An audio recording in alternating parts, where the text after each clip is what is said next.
बिस्मिल्लाहिर रहमानिर रहीम नहमदुहु व नुसल्ली अला रसूलिहिल करीम अम्मा बाद। প্রিয় সাংবাদিক বন্ধুগণ, গতকাল 5 আগস্ট অন্তর্বর্তী সরকারের প্রধান উপদেষ্টা জুলাই ঘোষণাপত্র পাঠ করেছেন এবং সন্ধ্যায় জাতির উদ্দেশ্যে ভাষণ দিয়েছেন। জুলাই ঘোষণাপত্র একটি ঐতিহাসিক ঘটনা এবং প্রধান উপদেষ্টার গতকালের ভাষণ আগামীর বাংলাদেশ নির্মাণের পথে গুরুত্বপূর্ণ মাইলফলক। ইসলামী আন্দোলন বাংলাদেশ জুলাই ঘোষণাপত্র এবং প্রধান উপদেষ্টার ভাষণ গভীর পর্যবেক্ষণ করেছে এবং তারই ভিত্তিতে আজকে দলের অবস্থান ও প্রতিক্রিয়া ব্যক্ত করার জন্য এই সংবাদ ব্রিফিং আহ্বান করা হয়েছে। আপনারা আমাদের আহ্বানে এসেছেন সেজন্যই আন্তরিক কৃতজ্ঞতা জানাচ্ছি। প্রিয় সাংবাদিক বন্ধুগণ, শুরুতেই জুলাই অভ্যুত্থানে জীবন উৎসর্গকারী বীর মুক্তিযোদ্ধাদের প্রতি শ্রদ্ধা জানাচ্ছি। তাদের শোকাহত পরিবার পরিজনের প্রতি সমবেদনা জ্ঞাপন করছি। আহত ও ক্ষতিগ্রস্ত সকলের প্রতি সম্মান ও কৃতজ্ঞতা জানাচ্ছি। 1857 সাল থেকে শুরু করে 47 ও 71-এর সকল যোদ্ধাদের প্রতি শ্রদ্ধা ও সম্মান প্রদর্শন করছি। প্রিয় সাংবাদিক বন্ধুগণ, জুলাই ঘোষণাপত্র নিয়ে আমাদের প্রথম পর্যবেক্ষণ হলো, ঘোষণার আগে এটা আমরা দেখি নাই। জাতির এত গুরুত্বপূর্ণ একটি দলিল উপস্থাপনের আগে থেকে না জেনে উপস্থিত থেকে তাদের সমর্থন জানাতে হয়েছে। এটা আমাদের জন্য বিব্রতকর ছিল। তারপরও প্রত্যাশিত দিনে জুলাই ঘোষণাপত্র পঠিত হয়েছে, সেজন্য সংশ্লিষ্টদের ধন্যবাদ। তবে জুলাই ঘোষণাপত্রে 71 ও 75 7 নভেম্বর ও 90-এর আন্দোলন সহ দীর্ঘ আন্দোলন সংগ্রামের কথা উল্লেখ করা হলেও আমাদের স্বাধীনতার প্রথম অধ্যায় 47 এবং পতিত ফ্যাসিস্ট আমলের সবচেয়ে নির্মম হত্যাকাণ্ড শাপলা হত্যাকাণ্ড, পিলখানা হত্যাকাণ্ড ও আলেম ওলামাদের প্রতি নির্যাতন নিপীড়নের কথা উল্লেখ না করে ইতিহাসের তাৎপর্যপূর্ণ অংশ এড়িয়ে যাওয়া হয়েছে। ইসলামী আন্দোলন মনে করে এতে ইতিহাসের প্রতি বৈষম্য করা হয়েছে। প্রিয় সাংবাদিক বন্ধুগণ, ঘোষণাপত্রে বিভিন্ন ধারায় হাসিনা ও আওয়ামী অপকর্মের উল্লেখ আছে। 17তম ধারায় জুলাই অভ্যুত্থানে অংশগ্রহণকারীদের উল্লেখ আছে, কিন্তু কোথাও ফ্যাসিবাদের দোসর রাজনৈতিক, সামাজিক, বুদ্ধিবৃত্তিক ও সাংস্কৃতিক শক্তির উল্লেখ নাই। ইসলামী আন্দোলন মনে করে এটা ফ্যাসিবাদের পুনর্বাসনের পথ খুলে দিবে। প্রিয় সাংবাদিক বন্ধুগণ, ঘোষণাপত্রের ধারা 19 এ রাজনৈতিক ও সাংবিধানিক সংকট মোকাবিলায় গণ অভ্যুত্থানের মধ্য দিয়ে জনগণের সার্বভৌমত্বের প্রত্যয় ও প্রয়োগের রাজনৈতিক ও আইনি বৈধতা ও আন্তর্জাতিক স্বীকৃতির উল্লেখ করা হলেও ধারা 25-এ জনতা এবং ও তরুণ প্রজন্মের আকাঙ্ক্ষা অনুযায়ী আইনের শাসন, মানবাধিকার, দুর্নীতি, শোষণমুক্ত, বৈষম্যহীন ও মূল্যবোধ সম্পন্ন সমাজ নির্মাণের প্রয়োজনীয় সাংবিধানিক সংস্কারকে পরবর্তী জাতীয় সংসদের উপরে ন্যস্ত করা হয়েছে। ইসলামী আন্দোলন বাংলাদেশ মনে করে এর মাধ্যমে গণ অভ্যুত্থানের মর্যাদা ও সার্বভৌমত্বকে অস্বীকার করা হয়েছে। একই সাথে তারা 27শে জুলাই অভ্যুত্থানের রাষ্ট্রীয় সাংবিধানিক স্বীকৃতিকে উপযুক্ত শব্দ প্রয়োগের মাধ্যমে আপেক্ষিক করে পরবর্তী সরকারের উপরে ন্যস্ত করে অনিশ্চয়তায় ফেলে দেওয়া হয়েছে। প্রিয় সাংবাদিক বন্ধুগণ, গতকাল সন্ধ্যায় প্রধান উপদেষ্টা জাতির উদ্দেশ্যে ভাষণ দিয়েছেন। তার ভাষণ সুলিখিত এবং তার পাঠ আবেগ মিশ্রিত। ভাষণে সরকারের নানা সাফল্যের কথা এসেছে এবং আগামী ফেব্রুয়ারি 26শে নির্বাচন আয়োজনের ঘোষণা এসেছে। এখানে আমাদের পর্যবেক্ষণ হলো, জুলাই সনদ এখনও না হওয়া আমাদেরকে সংস্কার নিয়ে অনিশ্চয়তায় নিক্ষেপ করেছে।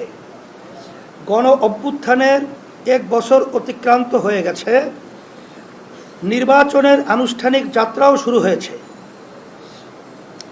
তিনিও বারংবার বলছেন ফেব্রুয়ারি দূরে নয়, কিন্তু সংস্কারের প্রতিশ্রুতি সম্বলিত জুলাই সনদ এখনো হয়নি। সংস্কারের রূপরেখা নিয়ে সিদ্ধান্ত হয় নাই। জনতার প্রত্যাশা অনুসারে সংস্কারকে স্থায়ী করার ব্যবস্থা না নিয়ে এখন তো সংস্কারকে পরবর্তী সরকারের উপরে ন্যস্ত রেখে পুরো সংস্কার কার্যক্রমকে অনিশ্চিত করে রাখা হয়েছে। আমরা পরিষ্কার করে বলতে চাই, অধ্যাদেশ জারি বা গণভোটের মাধ্যমে জুলাই সনদের আইনি ভিত্তি তৈরি করতে হবে এবং জুলাই সনদের ভিত্তিতেই জাতীয় নির্বাচনের আয়োজন করতে হবে। প্রিয় সাংবাদিক বন্ধুগণ, ইসলামী আন্দোলন বাংলাদেশ সুদীর্ঘকাল থেকে পিআর পদ্ধতিতে নির্বাচন আয়োজনের দাবি জানিয়ে আসছে।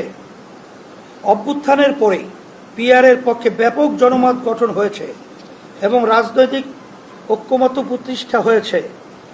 আমরা বারংবার উভয় কক্ষে পিআর পদ্ধতি নির্বাচন আয়োজনের জন্য সংস্কার কমিশনে কথা বলেছি, লিখিত জানিয়েছি।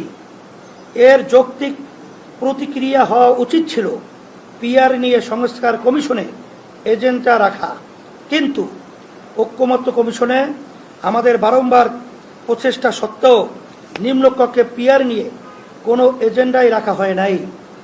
আমরা এর তীব্র নিন্দা ও ক্ষোভ জানাচ্ছি।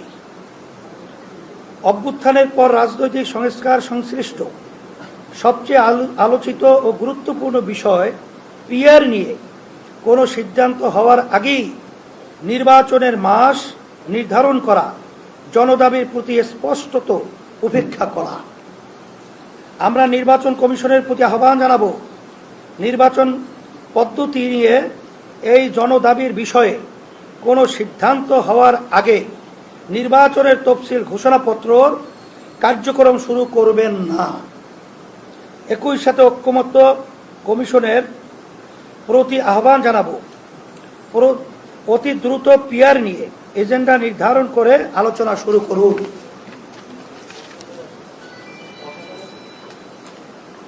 প্রিয় সাংবাদিক বন্ধুগণ, সংসদের উচ্চ কক্ষে পিআর পদ্ধতিতে নির্বাচনের সিদ্ধান্ত হয়েছে, কিন্তু উচ্চকক্ষের ভোট গ্রহণ কিভাবে হবে এবং উচ্চকক্ষের ক্ষমতা, কার্যপরিধি ও মর্যাদা কি হবে তা নিয়ে বিস্তারিত কোনো সিদ্ধান্ত হয় নাই। নির্বাচনের আগে এইসব বিষয়ে স্পষ্ট সিদ্ধান্ত হতে হবে। প্রিয় সাংবাদিক বন্ধুগণ, প্রধান উপদেষ্টা স্মরণীয় নির্বাচন আয়োজন করতে চাইছেন, তার ইচ্ছাকে সাধুবাদ জানাই, কিন্তু আইন শৃঙ্খলা বাহিনীর নিরপেক্ষতা, সক্রিয়তা নিয়ে দেশের কেউই আশ্বস্ত হতে পারছে না। আগামী ফেব্রুয়ারির আগে এর সমাধান হবে তেমন আশা করার যৌক্তিক কারণ এখনো দেখা যাচ্ছে না। আমরা মনে করি, দেশের আইন শৃঙ্খলা উন্নতি না হলে আগামী নির্বাচনও কলঙ্কিত হতে পারে। লেভেল প্লেইং ফিল্ড তৈরি না হলে নির্বাচনে অংশগ্রহণ করা আমাদের জন্য কঠিন হবে। তাই বলবো, আইন শৃঙ্খলা পরিস্থিতি উন্নতির জন্য জনপ্রশাসন থেকে ফ্যাসিস্টদের অবশিষ্টাংশের ব্যাপারে দ্রুততার সাথে সিদ্ধান্ত নিন। দল নিরপেক্ষ পেশাদার জনপ্রশাসন গড়ে তুলতে কার্যক্রম জোরালো করুন। প্রিয় সাংবাদিক বন্ধুগণ, প্রধান উপদেষ্টার ভাষণে ফ্যাসিস্টদের বিচারের প্রসঙ্গ এসেছে, তবে এর মাত্রা, ব্যাপকতা ও গতি নিয়ে আমাদের অসন্তোষ আছে। সেটা জানিয়ে বিচার কার্যক্রমের পরিধি আরও বিস্তৃতি করে এর গতি বৃদ্ধি করার আহ্বান জানাচ্ছি। প্রিয় সাংবাদিক বন্ধুগণ, প্রধান উপদেষ্টা অনেক সাফল্যের কথা বলেছেন, তবে আইন শৃঙ্খলা নিয়ে জনমনে উদ্বেগ, উৎকণ্ঠার বাস্তবতা স্বীকার করতেই হবে। পাচারকৃত টাকা উদ্ধার এখনও দৃশ্যমান হয় নাই। কর্মসংস্থানে আশা জাগানিয়া কিছু এখনও দেখা যাচ্ছে না। দ্রব্য মূল্য নিয়ে জনতার কষ্ট এখনও বিদ্যমান। এসব বিষয়ে আরও মনোযোগী হওয়ার আহ্বান করব। আগামী ইসলামী আন্দোলন বাংলাদেশ ইতিবাচক রাজনীতি করে আমরা সব সময় সম্ভাবনাকে বড় করে দেখি। আমরা নির্বাচনমুখী দল, নির্বাচনের জন্য আমাদের প্রস্তুতিও চলমান। আমরা আশা করি সরকার আমাদের উদ্বেগ, আকাঙ্ক্ষা ও প্রত্যাশাকে আমলে নিয়ে দ্রুত সিদ্ধান্ত নিবে। জুলাই সনদ দ্রুত আলোর মুখ দেখবে। পিআর নিয়ে একটি যৌক্তিক সমাধান হবে। আইন শৃঙ্খলা পরিস্থিতির উন্নতির মাধ্যমে প্রত্যাশা মাফিক আগামী নির্বাচন অনুষ্ঠিত হবে। জুলাই অভ্যুত্থান সার্থকতা পাবে ইনশাআল্লাহ। আপনাদের সকলকে ধন্যবাদ। এই বক্তব্যের আলোকে যদি আপনাদের কোনো প্রশ্ন থাকে করতে পারেন, যেমন আমিন আছেন, আনলাইনে আছেন,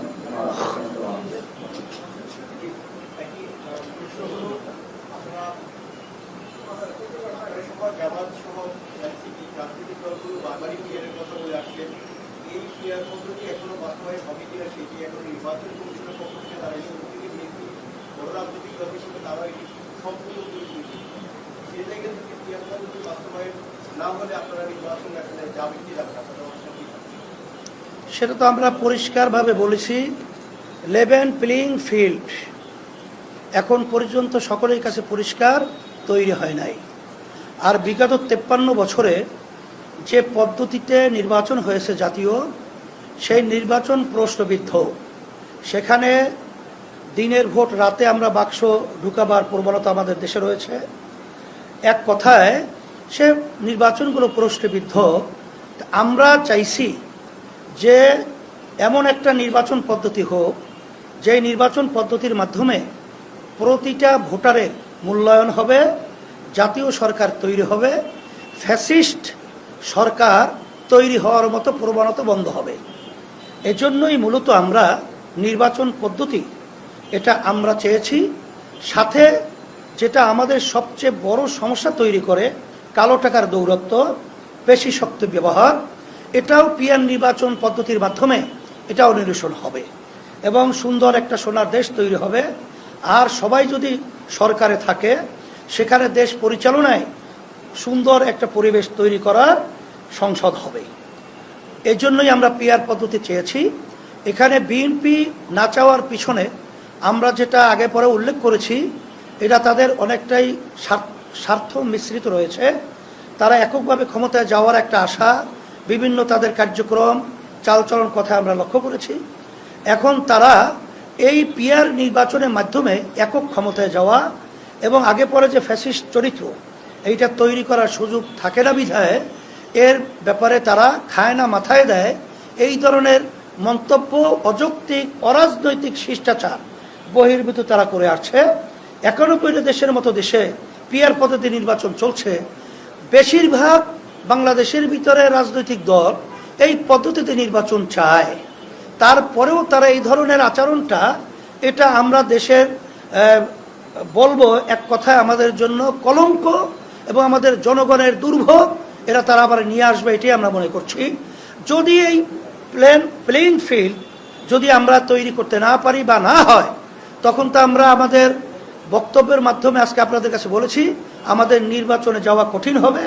কারণ এই পরিস্থিতিতে প্রশাসন তাদের ফাংশন যথাযথ করছে না এবং বর্তমান সরকার প্রশাসনকে ওইভাবে তারা নিয়ন্ত্রিত করতে পারছে না।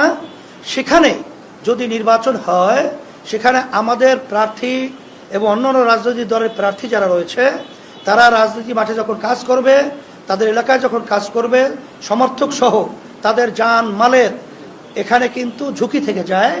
এই ঝুঁকিতে আমরা নির্বাচনে কেন যাব? এটা আপনাদের কাছে আমরা প্রশ্ন রাখলাম। আমাদেরকে ওইভাবে পরিবেশ তৈরি না করলে আমরা নির্বাচনে যাব কিভাবে?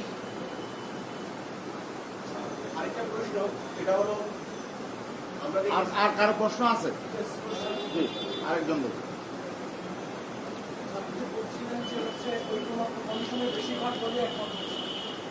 ঐকমত্য কমিশনে যে পলিটিক্যাল পার্টিগুলো যাচ্ছে এখন তারা তো আর সারা বাংলাদেশের জনগণের নির্বাচিত প্রতিনিধি না। ওখানে এমনও দল আছে 19তম প্রতিষ্ঠা বার্ষিকীতে 30 জনের উপরে উঠেছে। এখন শুধু পলিটিক্যাল পার্টির ওপিনিয়নের ভিত্তিতে বর্তমান বাংলাদেশ না, ভবিষ্যৎ বাংলাদেশ কিভাবে বিনির্মাণ হবে সেটাই সত্য। এটা 18টা পলিটিক্যাল পার্টির ওপিনিয়নের ভিত্তিতে কি নির্ধারণ করা হবে? এটা আসলে ক্রেডিবিলিটি কত? এই জন্য আমরা বলেছি যদি রাজনৈতিক দলগুলো তারা ঐক্যমত্যে পৌঁছতে না পারে তখন তো ঐক্যমত্যে কমিশনের যে ধারাবাহিকতা আছে তার একটা কিন্তু পয়েন্ট আছে যে যদি তারা ঐক্যমত্যে না পৌঁছতে পারে জনগণের মতামত, যেটা গণভোট বলা হয়, এটা আমাদের দেশে বিগত দিনেও হয়েছে। আর এইটাই আমরা চাইতেছি, যদি তারা ঐক্যমত্যে পৌঁছতে না পারে তখন বর্তমান সরকার হয়তোবা অধ্যাদেশ জারির মাধ্যমে তারা এটা একটা ব্যবস্থার পথ তৈরি করবে, অথবা গণভোটের মাধ্যমে তারা এটাকে সমাধান করবে। তখন তো কার কোনো কিরকাল থাকবে না, কারণ জনগণের মত হলো এটার দিকেই তো সরকার যেতে হবে। প্রজাতন্ত্রের তো এইটাই সিদ্ধান্ত আর এইটাই বাস্তবতা। আর কেউ বলবেন কিছু?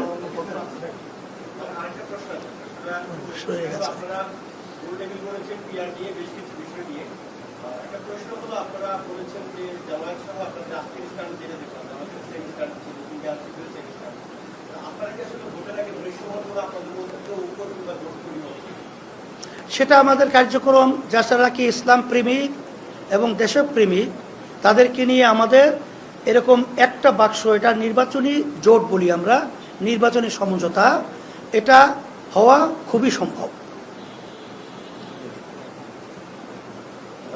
ধন্যবাদ সাংবাদিক বন্ধুগণ, আপনারা কষ্ট করে এসেছেন, অনেক ব্যস্ততা, অনেক যানজট পেরিয়ে এসেছেন। তবে আপনাদেরকে আমরা অনুরোধ করব, আপনারা দেশের পক্ষে, মানবতার পক্ষে, ইসলামের পক্ষে আপনারা থাকবেন।